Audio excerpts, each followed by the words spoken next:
नमस्कार friends, welcome back to the channel Meenu 21। I hope आप लोग अच्छे होंगे। गाइस, आज के व्लॉग में मैं आपके संग शेयर करूंगी कैसे हम स्टार्टिंग में ही अपने घर को कैसे ऑर्गेनाइज कर सकते हैं, step by step method organising के। और ऑर्गेनाइजेशन करने के बाद हम उस ऑर्गेनाइजेशन को कैसे सस्टेन कर सकते हैं, मतलब कि हम जो कुछ भी ऑर्गेनाइज किए हैं उसको हमें बार बार ऑर्गेनाइज न करना पड़े, मतलब कि एक हफ्ते तो वो ठीक से रहे। तो कुछ हैबिट्स हैं जो हमें अपनानी पड़ेंगी। तो आज शुरू करते हैं आज का वीडियो। और अगर आप मेरे चैनल पे नए हैं तो सब्सक्राइब करना मत भूलिएगा, और वीडियो थोड़ी भी अच्छी लगे, हेल्पफुल हो तो अपने फैमिली और फ्रेंड्स के संग शेयर कर दीजिएगा और लाइक ज़रूर करिएगा। और हाँ, बेल नोटिफिकेशन ऑन करना बिल्कुल मत भूलिएगा, जिससे मेरी हर नई वीडियोस की अपडेट आपको मिलती रहे। So without further ado, let's start the video. तो गाइज़, मेरी पहली टिप है कि कभी भी ऑर्गेनाइजेशन स्टार्ट करने के लिए हमें छोटे से एरिया से स्टार्ट करना चाहिए, जिसको हम अच्छे से जब एफिशिएंटली ऑर्गेनाइज करेंगे ना, तो इससे हम मोटिवेट भी होते हैं। और स्मॉल एरिया को जब ऑर्गेनाइज करते हैं तो हमारे ऊपर ज़्यादा बर्डन भी नहीं होता है और हम इजीली उसको ऑर्गेनाइज कर पाते हैं। तो इसीलिए मैंने ये मेरे रूम में, बेडरूम में एक ओपन शेल्फ है जिससे मैं स्टार्ट कर रही हूँ। और इसमें ना मैं डेली यूज़ की चीज़ें रखती हूँ जो मेरे हस्बैंड और बच्चे यूज़ करते हैं। तो सबसे पहले मैंने एक शेल्फ को इसके लिया है और इसको मैं पूरी तरह से खाली करके, एम्प्टी करके और इसको क्लीन कर लूँगी। अब गाइज, उस रैक की जो भी चीज़ें हमारे पास हैं उन सबको हमें ऑर्गेनाइज करना है। तो उसी रैक में मैं अपने ना सारे ईयररिंग्स रखती हूँ ताकि ये सामने दिखते रहें। तो यही हमारी नेक्स्ट टिप है कि जो भी चीज़ें हैं ना वो सामने दिखती रहें, तो हम उनका ज़्यादा उपयोग कर सकते हैं। जैसे थिंग्स विजिबल, अगर हमारे सामने कोई चीज़ रहती है तो हम उसको यूज़ कर पाते हैं। और कई बार हमारी चीज़ें जब अंदर छिपी होती हैं तो हम उनका यूज़ नहीं कर पाते हैं। जैसे कहा भी जाता है कि out of site is out of mind. जो चीज़ दिखेगी ही नहीं तो हम उसका यूज़ कैसे कर पाएंगे। और इन ईयररिंग्स की सेफ्टी के लिए ना मैंने सारी ट्रांसपेरेंट बॉक्सेस के ऊपर ना फोम की शीट लगा दी है, जिससे इनकी पॉलिश भी ना उतरे। तो ये एक बहुत अच्छा आइडिया है, जिससे अपने ईयररिंग सेफ भी रहेंगे और सामने दिखते रहेंगे। तो मैं इनको जब चाहे यूज़ भी कर सकती हूँ। अब गाइज, उसी रैक में ना साइड में मैं अपनी मेडिसिन बॉक्स रखती हूँ। तो मेरा ये मेडिसिन बॉक्स है। तो मेडिसिन बॉक्स ऐसी चीज़ है ना जिसको हमें टाइम पे टाइम देखना पड़ता है, क्योंकि मेडिसिन की एक्सपायरी डेट भी देखनी होती है।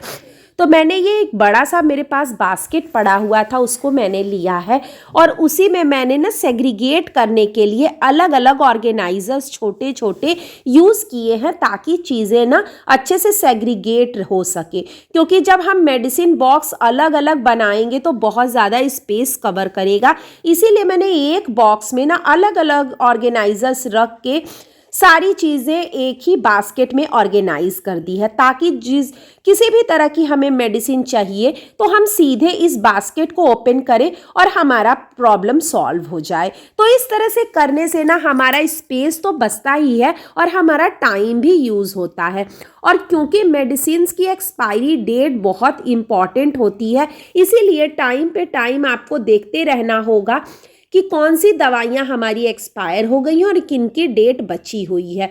क्योंकि इनको स्टोर करके रखने से ही नहीं, कई बार एक्सपायर भी हो जाती हैं दवाइयाँ, तो उनको फेंक देना चाहिए, क्योंकि वो फालतू में जगह ऑक्यूपाई किए रहती हैं। और देखिए गाइज, इतनी सारी एक्सपायर्ड दवाइयाँ निकली जो फालतू में स्पेस ऑक्यूपाई किए थी। मैं ये, जैसे मेरा मेडिसिन बॉक्स मैंने रखा है, तो मेडिसिन बॉक्स में भी मैं आपको अभी दिखाती हूँ कि ये देखिए, जैसे इसमें ना मैंने सारे ऑइंटमेंट जेल रखे हैं, मॉस्किटो रेपेलेंट, ये देखिए इसमें मैंने रखे हैं। इसके बगल में ना मैंने, देखिए, डेटॉल रख दिया है। ये एक दवा ही है आयुर्वेदिक, और ये जो पाउडर है, जैसे चोट वोट लगने पे पानी जैसा बहने लगता है उसके लिए। और वहाँ पे मैंने ना सारे टैबलेट्स वगैरह रखी हैं, और इसी में मेरा टेम्परेचर नापने का भी थर्मोमीटर भी रखा है।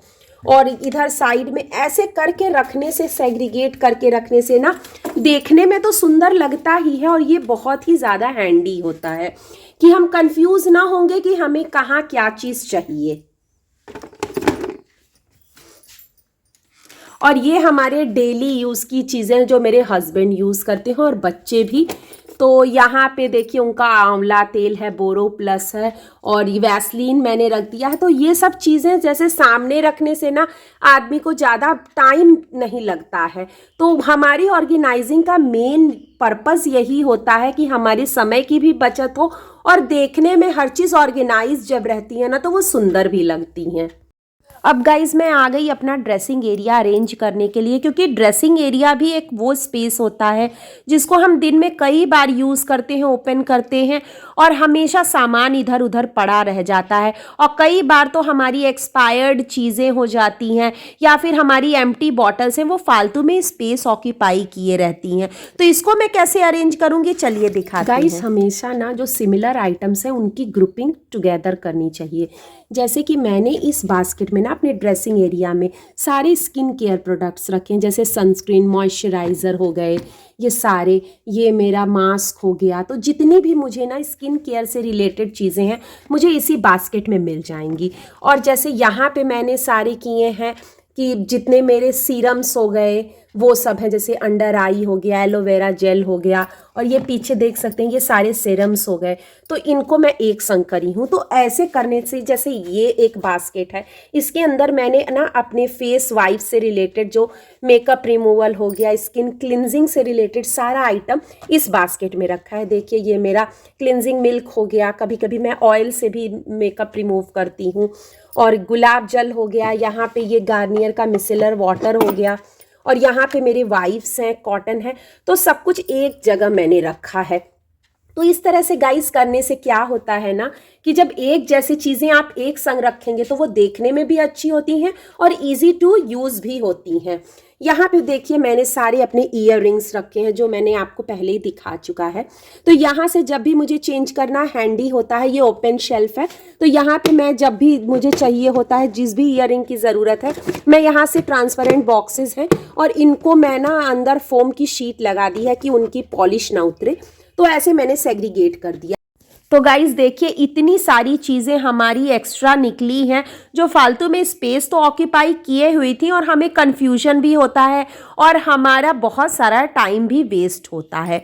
अब गाइज मेरी नेक्स्ट टिप है, जैसे ऑर्गेनाइजेशन का ये मंत्रा है कि कोई भी चीज़ अगर आप अपने घर को ऑर्गेनाइज करना चाहती हैं तो किसी एक हैबिट को आप अपने में इनकलकेट करें कि नहीं, मुझे जैसे मैंने डिसाइड किया है कि रोज़ सुबह उठ के सबसे पहले मैं अपना बिस्तर लगाऊंगी। तो इस हैबिट को ना हमें रोज़ फॉलो करना है। ये नहीं कि हमने एक दिन बिस्तर लगा दिया और फिर कल से हम उसको बाद में करेंगे, नहाने के बाद करेंगे या बच्चों के जाने के बाद। नहीं, जब हमने एक चीज़ डिसाइड कर ली है कि हमें सुबह उठते ही बेड लगाना है तो उस हैबिट को हमें कंटिन्यूअसली फॉलो करना है। तो हमारे ऑर्गेनाइजेशन का ये मूल मंत्रा भी होता है कि किसी भी हैबिट को ना, जो चीज़ हमने सोची है उसको इनकलकेट करना कि उस हैबिट को हम कंटिन्यूअसली फॉलो करेंगे। गाइज जैसे हमारी नेक्स्ट टिप है कि आप जैसे वार्डरोब में या कहीं भी ना सिमिलर आइटम रखें। जैसे मैंने यहाँ ऑर्गेनाइजर रखा है, ये मेरा एक खरीदा हुआ ऑर्गेनाइजर है और ये दोनों मैंने DIY किए हैं। तो एक जैसी दिखने वाली ऑर्गेनाइज़र जब आप साथ में रखते हैं ना तो उनसे लुक भी एनहांस होता है और देखने में भी सुंदर लुक आता है। और कई बार हमारे वार्डरोब में जगह नहीं होती है ना, तो आप अपने सुटेबिलिटी के अनुसार किसी भी सिस्टम को अपना सकते हैं। जैसे कि मैंने इस बास्केट में सारी हैंकीज़ और टाल्स रखे हैं, तो इनको मैंने पाइल सिस्टम में रखा है क्योंकि ये कम स्पेस में ना ज़्यादा चीज़ें आ जाती हैं। और अगर आपके पास स्पेस है तो आप ऐसे हैंगर्स का भी यूज़ कर सकते हैं, हैंगर्स में आप सामान रख सकते हैं। तो अपनी प्रेफरेंसेस के हिसाब से ना आप अपने ऑर्गेनाइजिंग मेथड्स चूज़ कर सकते हैं। तो गाइज ये था मेरा आज का व्लॉग। आई होप आपको अच्छा लगा होगा। अगर अच्छा लगा तो लाइक कर दीजिएगा और चैनल पे नए हैं तो सब्सक्राइब करना बिल्कुल मत भूलिएगा। मिलते हैं नेक्स्ट व्लॉग में, तब तक के लिए स्वस्थ रहिए, मस्त रहिए and thank you for watching. Bye.